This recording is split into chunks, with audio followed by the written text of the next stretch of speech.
ఈ రోజుల్లో పెళ్లి అనగానే ప్రీ వెడ్డింగ్ షూట్ కోసం గోవా వెళ్ళాలా లేక ఊటీ వెళ్ళాలా, పెద్ద కళ్యాణ మండపాన్ని బుక్ చేయాలి, బ్యూటిషియన్తో మాట్లాడాలి, వాట్సాప్లో అందరికి ఇన్విటేషన్ పంపించాలి, ఆకులో 48 రకాల ఐటమ్స్ ఉండాలి. ఇవన్నీ ఇప్పుడు చూస్తున్నా జరుగుతున్న పెళ్లిళ్ళు.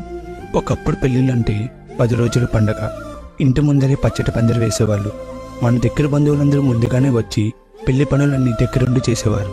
శుభలేఖలు ప్రింట్ చేయించి మన కుటుంబంలో ఉన్న అందరింటికి వెళ్ళి మీ కుటుంబం మొత్తం పెళ్లికి తప్పకుండా రావాలి అని మనస్ఫూర్తిగా ఆహ్వానించేవారు. అలా మమకారంతో పిలిచే పిలుపుతోనే సగం కడుపు నిండిపోయేది. ఇంకపోతే పెళ్లి రోజు వచ్చిన బంధువులని గేటు దగ్గర నుంచి అక్షంతలు వేసి భోజనం తిని తిరిగి వెళ్లే వరకు వాళ్ళ మర్యాదలు ఉంటాయి చూడండి, అవి ఎప్పటికీ మర్చిపోలేనివి. పోతే ఫోటోగ్రఫీ. ఇప్పట్లో DSLR 5D కెమెరా లేకపోయినా సరే మన హ్యాపీ మూమెంట్స్ని చాలా బాగా క్యాప్చర్ చేసేవారు. కావాలంటే ఒక్కసారి మీ ఇంట్లో ఉన్న పాత ఆల్బమ్ తీసి చూడండి, ఎన్నో మెమరీస్ మీ కళ్ళ ముందే కనిపిస్తాయి. ఇప్పటి కెమెరాస్లో ఎంత క్లారిటీ వచ్చినా సరే ఆ హ్యాపీ మూమెంట్సే కొరతైపోయాయి.